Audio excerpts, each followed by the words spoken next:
That night, the snow came down in soft, relentless sheets when she called. Her voice wavered before her pride did. "Sweetheart," she murmured, fragile and hesitant. "Could we stay with you for a few days?" The pipes burst. I let her talk. She always did when she needed something.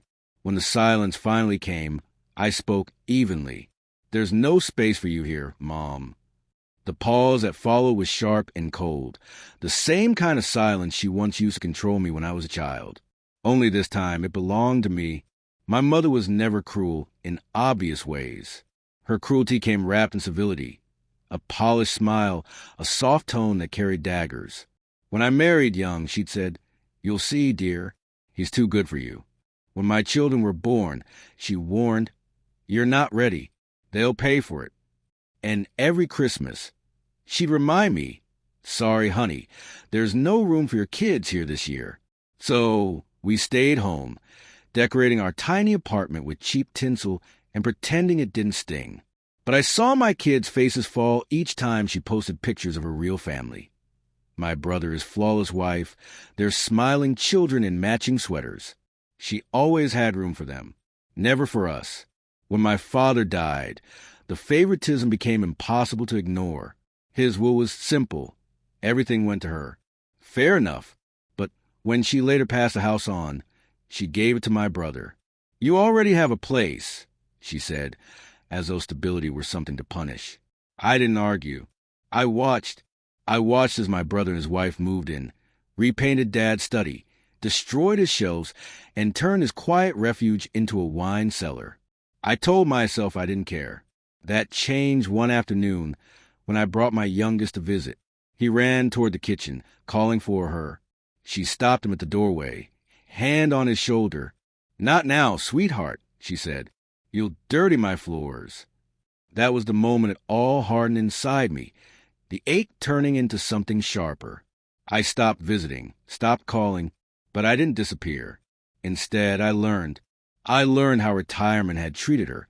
The bad investments, the house mortgage to help my brother's failing business, the co-sign loans she didn't understand.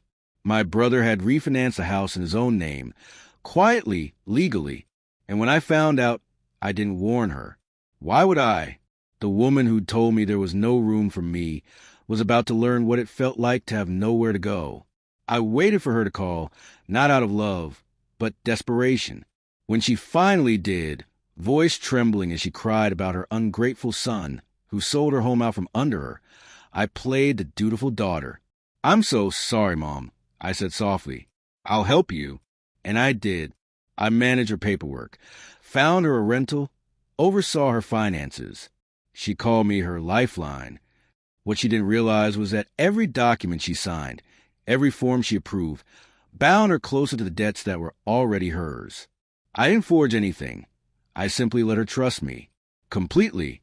When the bank eventually came for the rental, she called again. "Sweetheart, please. We'll stay with you until I can sort this out," she begged. Her voice cracked on please. I smiled, because I've been waiting my entire life for that word. "There's no room for you here, Mom." The silence that followed was small, frightened. Then came her attempt at redemption. "I didn't mean the things I said, darling. You're my daughter. You're all I have." "No," I answered quietly. "You had everything. You just chose who mattered."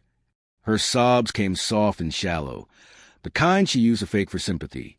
But this time they sounded real, and I felt nothing. No guilt, no triumph, just peace. Because this wasn't vengeance born from anger. It was balance, long overdue. Weeks later, my brother called. "You could have helped her," he accused. "I did," I replied simply. "For years."